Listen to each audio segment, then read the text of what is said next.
Hey guys, it is Monday here in West Virginia, so it's time for us to do our Mopar Monday, and that's why we are here in front of Mr. Norm's Grand Spalding Dodge, and we're showcasing again today.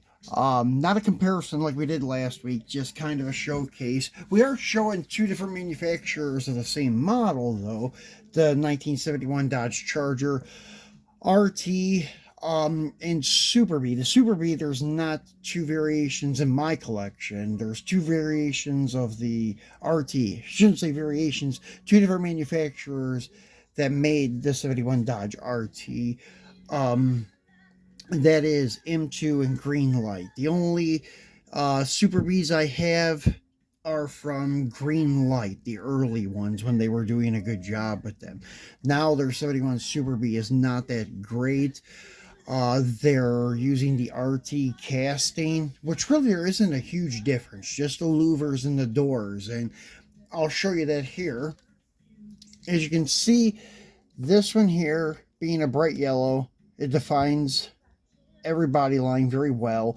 And the black stripes kind of highlight it. And that's actually factory. They did have those little stripes on the car from the factory, trying to get it to focus a little better. And there's actually indentations in the casting from Greenlight, so they did it right. And then they had their 71 Super B Charger. This is the first year the Charger and Super B shared the same car platform. They were both B bodies before, but the Super B was on the Coronet and the Charger was all by itself. Now the Coronet in 71 I think was just a four-door or something like that. But anyways, as you can see, there's no indentations in the door on this one.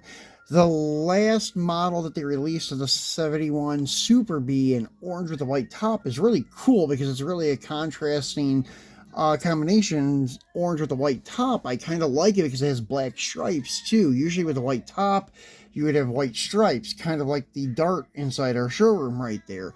But that last 71 Super B they released, they used the RT casting. I don't know if they broke the mold or something with this one or not, but yeah, the Super B that they just released had the RT body, which was a kind of a shame. The last good 71 that they released was either this yellow or this blue one, the B5 Blue.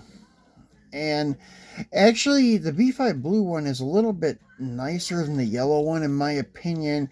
Not because of the colors or anything, but if you look at the casting itself and the quarter panels, there's a bulge on the quarter panel, and light colors make things look bigger, but it actually looks like the quarter panels are even thicker on this yellow one than the other ones. It's just like they have a whole new casting or something for the 71, and it would be this one. I may be wrong about that, but yeah, this one just looks a little bit thick in the sides than what the others do. But still a fantastic looking car. I'm not complaining too much about it, except that they're using the RT for the Super B. That's one thing that will prevent me from buying any more Super B models from Greenlight. Now, they, not the Greenlight, but M2 does have a nice 71 RT and 71 Super B, and they did the same thing. They took notice of the body lines, and they did make two different castings, one with the indentations and one without. This is one of their driver series ones. As you can see, has really no big gaps in the door because the door does not open, which that's kind of what I prefer on a lot of them because they get the body line so much better. This is an opening door RT. This is when they still took pride in their product. I don't think they take too much pride in it anymore. Quality control is not that great. But the gaps on this one is much better than anything newer. That's why I try to just get driver series or old releases of the RT with the opening doors, or Super B too. I would like to even get a couple other Super Bs. I have not gotten one yet. All of my M2s, I have a handful of them, probably, I don't know, 6 or 7 of the 71 B body from M2, but they're all RTs. The latest one I have is this one from the Auto Projects. And as you can see, the gaps are a little bit bigger, a little bit off. The doors kind of stick out past the fender where it shouldn't and such. And it could also be that maybe the casting mold is getting older and it's starting to wear a little bit, causing these gaps to be bigger, possibly. I'm not sure how that works, but it could be, because they've been producing this car for going on 2 decades now, something like that. They've been in business since like '07 or '08, something like that, I believe. So maybe 15 years. 2 decades is a little bit of an exaggeration, but you understand what I mean. So the casting could be wearing, the mold for the casting could be wearing, maybe causing the gaps to get bigger. But I honestly think it's a lack of quality control. But anyways, if I had to pick a favorite car in my Mopar collection right now, it is this guy right here. Love the orange on black, the black top, black stripes. And usually I'm not a huge fan of vinyl tops, but with this thing, it looks fantastic. And the only thing that could do it one better is having an orange and black interior. They did have that Plymouth Roadrunner had one. I don't know if Chargers where you could get one like that, but I'm sure you could. I seen a couple Roadrunners or maybe GTXs at Carlisle one year that had the black interior with orange inserts, and the car was orange. I don't think it had a black top though, but it was like my dream car. I actually prefer the 71 Plymouth B body over the Dodge B body, but I still love the Chargers. I would have a lot more Plymouth B bodies, but nobody makes a very nice casting. The best one for size is your Racing Champions one. But there's something off on the B pillar, and also the quarter panel looks a little flat. It's not as contoured as like what it should be.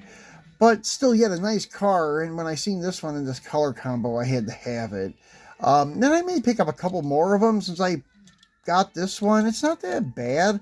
I would like to have a couple more of them in my parking lot here. But as I've shown you guys before, the parking lot is overrun. We have no more room, as you can see on our display table. Yeah, it's pretty full. So, yeah, we're not going to be putting any more on display here unless we swap out some, put a couple on the back wall, but even the back wall display behind the dealership is full. So, yeah, some of them may have to go into a storage box and kind of transfer one from the other, like on display 1 month, display some, and another month display the others. But yeah, guys, that's pretty much it. I just wanted to show you the B bodies, and show you kind of like them side by side. I was trying to find two similar in color. I have a 71 B body by Greenlight. Once again, they're Super B coming. I should have it next week. It's red, and I have a red M2, but it's an RT. But as you can see, both are pretty nice. I think the M2 is a little bit thin with the proportions. It's not as high as what it should be on the quarters. Greenlight nailed it, I think.